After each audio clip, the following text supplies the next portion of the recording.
tidak? Ya. Kok nggak bahagia kenapa? Kurang bahagia saja. Kenapa?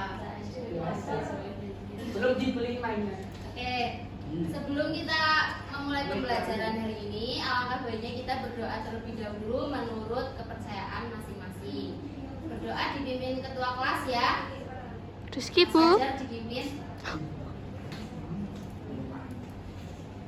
Sebelum kita mulai pembelajaran pada pagi hari ini, mari kita berdoa sesuai dengan agama dan kepercayaan masing-masing. Berdoa dimulai. Bismillah. Amin. Selesai. Nah, sekarang ibu presentasi terlebih dahulu. Hari ini siapa yang tidak hadir? Zainal. Zainal. Zainal kenapa? Mancing. Kok mancing? Sakit bu, Sakit. Sakit jiwa. sakit lancar. Terus siapa lagi? Siapa lagi yang tidak hadir? Zainal? Sudah.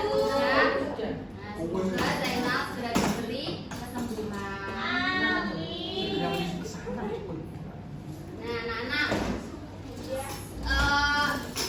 untuk menambah jiwa nasionalisme kita semua, ayo sekarang kita nyanyi terlebih dahulu lagu nasional. Kita nyanyi lagu Indonesia Pusaka. Tahu? Iya. Tahu. Kita nyanyi lagu itu dulu ya. Kita mulai. 1, 2, 3. Indonesia tanah air beta, pusaka abadinan jaya. Indonesia sejak dulu kala selalu dipuja-puja bangsa. Di sana tempat lahir beta, dibuai dibesarkan bunda, telah terlindung di hatiku sampai akhir menutup mata. Oke, tangan semuanya. Nah, minggu kemarin kita belajar mengenai apa? Mengenai pintar baca tiga, tepuk tangan buat baca tiga. Nah, kali ini kita akan belajar mengenai daerahku dan kekayaan alamnya. Cerita tentang daerahku, topik B. Tujuan pembelajarannya, yang pertama, peserta didik dapat menyebutkan kekayaan alam yang ada di daerah tempat tinggalnya. Yang kedua, peserta didik dapat merelasikan pengaruh geografis dengan kekayaan alam di tempat tinggalnya. Yang ketiga, peserta didik dapat menyebutkan cara yang bijak untuk memanfaatkan kekayaan alam yang ada di daerah tempat tinggalnya. Nah, anak-anak, ibu mau tanya, kita ini sekarang tinggal di daerah mana? Jawa Tengahnya mana? Semarang. Di sini ada yang dari luar Semarang? Ada. Nah, coba. Bengkulu. Hah? Bengkulu. Bengkulu. Terus mana lagi? Lampung. Lampung. Batam. Terus ada lagi? Semuanya dari Semarang kecuali 3 itu. Mirip. Ya. Mirip. Terus saat ini apa yang kalian rasakan cuacanya di Semarang? Dingin. Masa di Semarang dingin? Salju. Panas ya. Tadi siapa ya yang dari daerah Batam? Aku. Katanya Bengkulu. Bengkulu sih, Mbak. Oh. Di daerah Batam cuacanya Hujan. dingin atau panas? Sedang dingin. Dingin ya. Berbeda dengan di Semarang ya. Tadi yang dari Semarang siapa ya? Amin. Amin. Amin mancing. Ami di mana? Mancing. Oke. Kita simak dulu video mengenai penampakan alam. Teman-teman, nih minumnya. Ayo kita balik lagi ke pembahasan yang tadi. Wah, iya. Ayo kita kembali lagi melihat ke daerah Papua. Yang dimaksud oleh Boy itu adalah Pegunungan Jaya Wijaya. Pegunungan Jaya Wijaya adalah pegunungan dengan puncak tertinggi di Enggak, ada sedikit salju di puncaknya.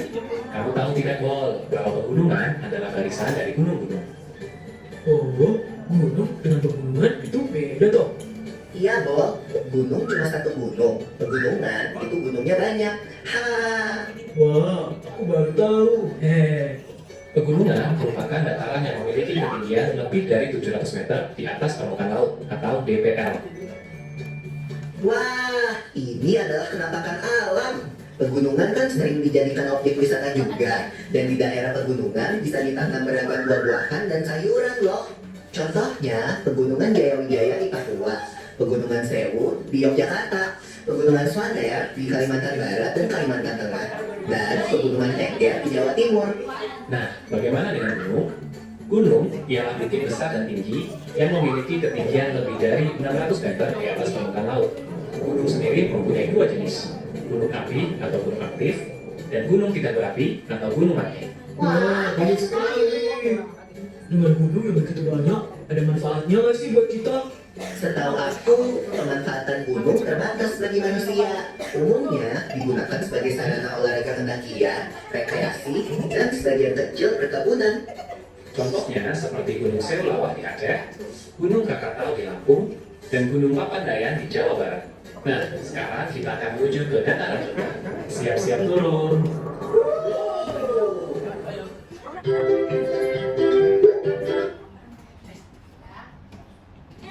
Ada Perhatikan ya anak-anak. atas permukaan. Iya, Bos, dataran rendah dimanfaatkan sebagai pertanian, peternakan, pemukiman, perkebunan, dan industri. Contohnya Jakarta dan Banten. Kalau begitu, dataran tinggi adalah daerah datar yang memiliki ketinggian lebih dari 500 meter di atas permukaan laut ya, Pak? Iya, Ibu, daerah datar yang memiliki ketinggian lebih dari 500 meter di atas permukaan laut disebut dataran tinggi. Biasanya dimanfaatkan sebagai tempat ditanamnya sayuran, buah, kopi, karet, tembakau, teh, kinah, dan coklat. Contohnya alas di Aceh, kapas gelis di Papua, dieng di Jawa Tengah, dan kahung di Sumatera Utara. Loh, Pak, belum ganti baju kok? Bisa mau tante. Mama, iya nih, lagi ngobrol sama anak-anak.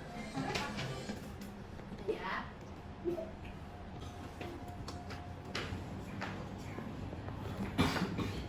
Oke, tadi kita sudah melihat video mengenai apa? Penampakan alam. Sudah paham tadi yang ada di video? Sudah disimak? Ada yang ingin ditanyakan terlebih dahulu?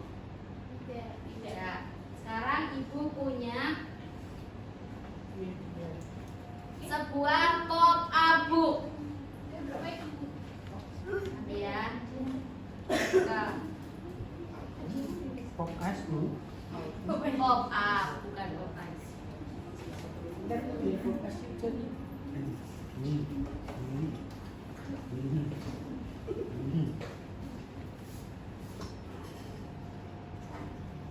Nah, Ibu punya pop abu mengenai daerahku dan makanannya.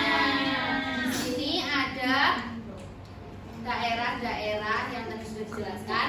Ibu mau beberapa anak maju ke depan untuk menempelkan di daerah masing-masing mengenai apa yang ada di daerah tersebut. Paham?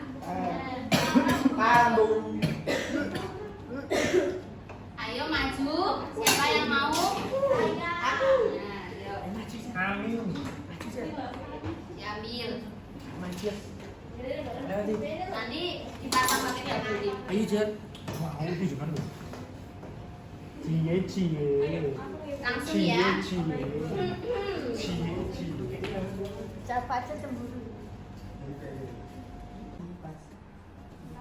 Ditempelkan.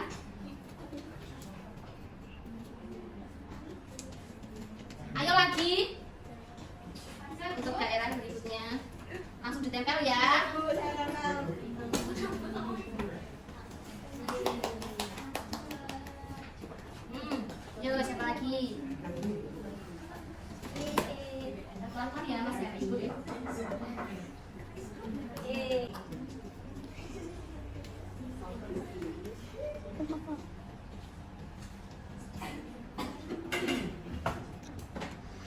siapa lagi?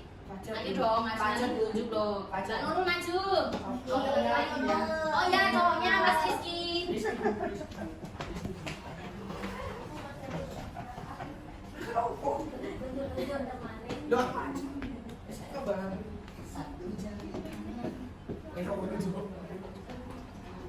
Ini ada pegunungan, dataran rendah, juga pantai dan laut.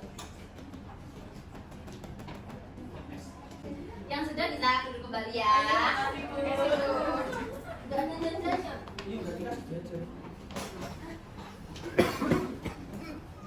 Ayo lagi, masih banyak ini loh.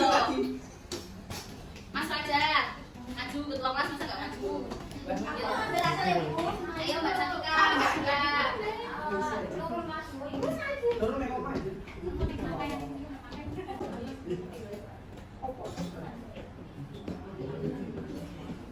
Yo kan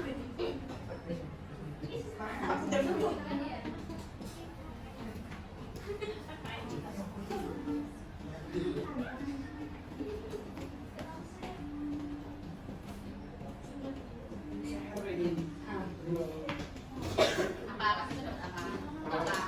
Iya, jadi daerah mana pegunungan atau daerah rendah atau pesisir? Ya, sekarang jadi daerah.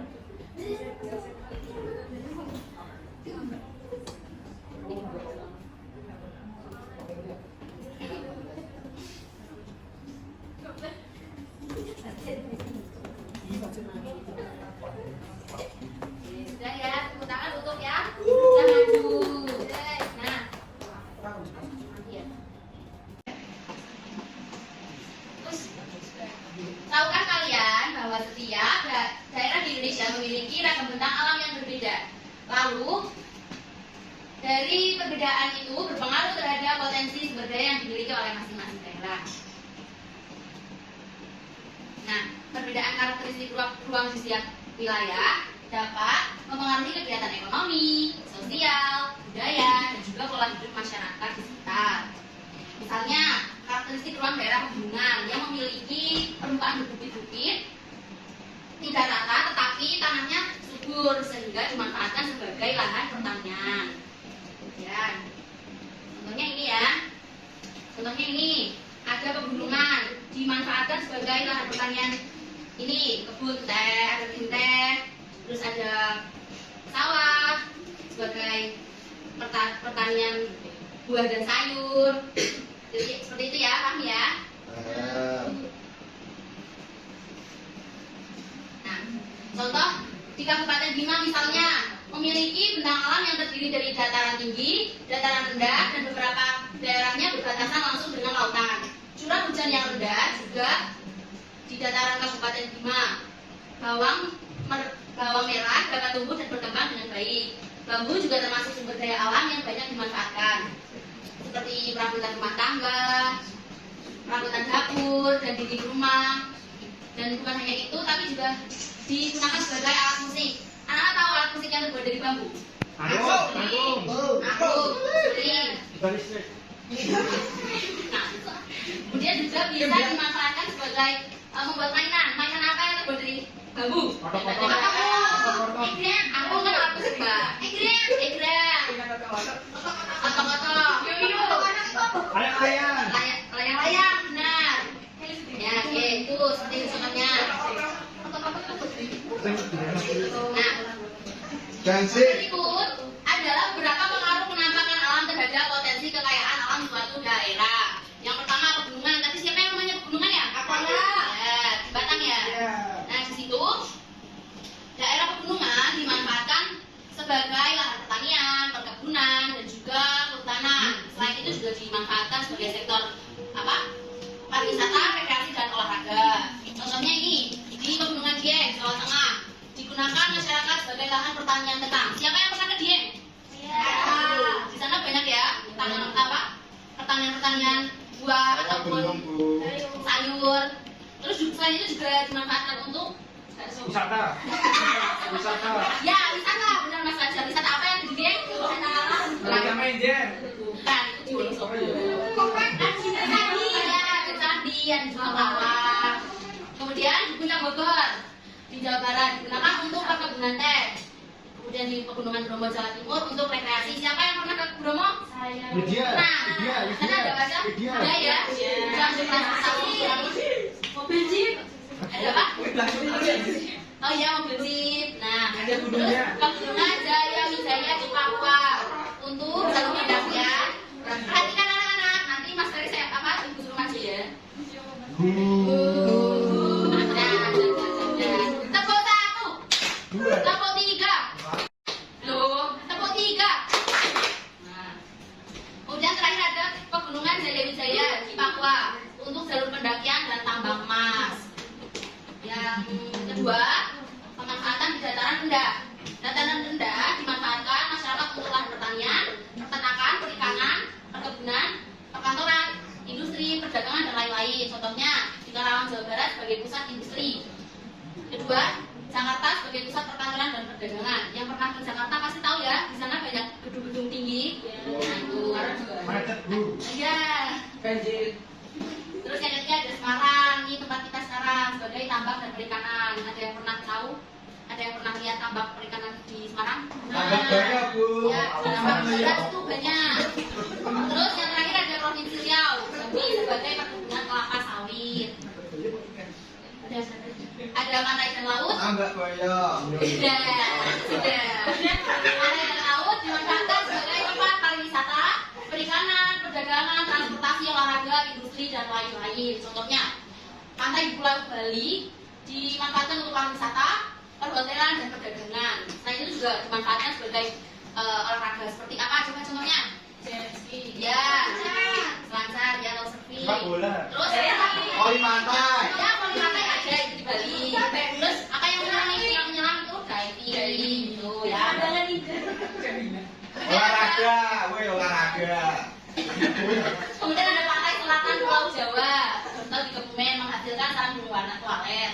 Terus di pantai wilayah Pantura untuk perikanan tambak dan air payau seperti di Semarang ini. Terus di Selat Bali juga dimanfaatkan sebagai transportasi masyarakat dari Pulau Jawa ke Pulau Bali. Ada yang pernah ke Bali? Ya.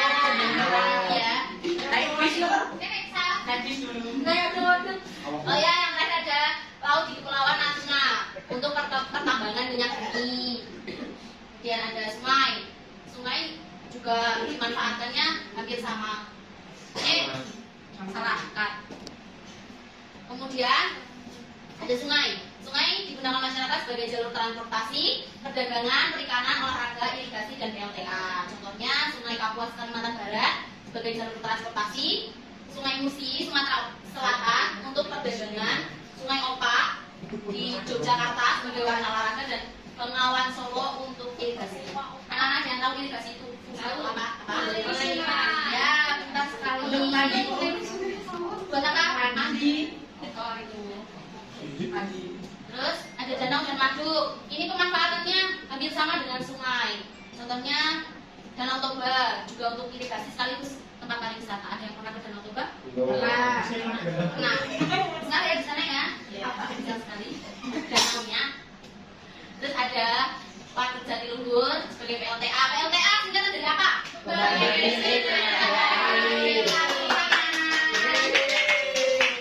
Terus ada Waduk Gajah Mungkur sebagai sarana irigasi.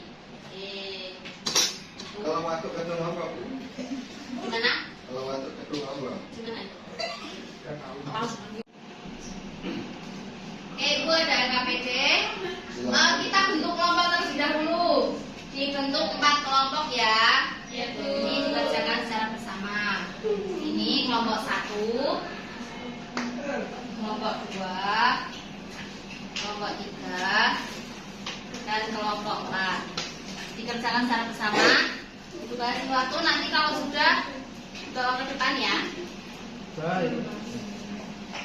Sudah anak-anak? Coba perwakilan kelompok maju 1 untuk mempresentasikannya jawaban. Oke, maju anak-anak. Iya, perwakilan kelompok maju untuk mempresentasikan. Dari kelompok 1, kelompok 2. Ini kelompok berapa ya? Kelompok 3 sini. Silahkan dijawab pertanyaannya mengenai jenis ketapak. Ya, penampakan alam. Yang pertama ada pantai. Dengarkan teman-teman. Nah, di pantai menghasilkan tanaman bakau, garam, dan hasilnya adalah ikan payau. Nah, mata pencahariannya menjadi petani garam dan nelayan. Yang kedua ada laut, yaitu menghasilkan ikan laut. Yang kedua pekerjaannya mata pencaharian sebagai nelayan. Ya, benar. Nomor 2 ya. Nomor 2 tidak tahu.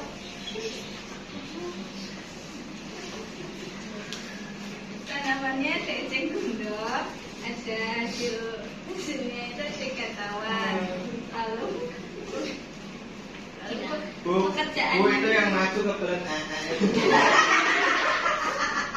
Jangan gitu. Ayo belajar. yang kedua yang pekerjaannya kerajinan dari tanaman eceng gondok dan membudidayakan ikan air tawar. Betul. Nomor 3. Dataran rendah biasanya digunakan untuk tanaman pertanian, perkebunan, dan hewan ternak.